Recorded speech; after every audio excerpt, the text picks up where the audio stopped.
ನನ್ ಹಿಂದೆ ನೆರಳಾಗಿ ನನ್ನೆಲ್ಲ ಗೆಲುವಾಗಿ ಕಣ್ಣಾಚೆ ಉಳಿದಂಥ ಮೌನ, ನಿದ್ದೇಲಿ ಮಡಿಲಾಗಿ ಮಳೆಯಲ್ಲಿ ಸೆರಗಾಗಿ ಜೋಪಾನಗೈದಂಥ ಪ್ರಾಣ.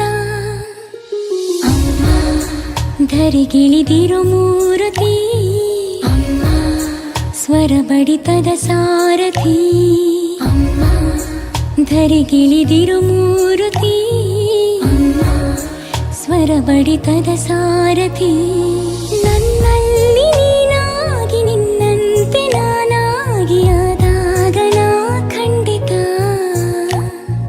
ಅಮ್ಮ ಆ ಜನುಮವಿ ಪಾವನ. ಅಮ್ಮ ನನ್ನಯ ಚೇ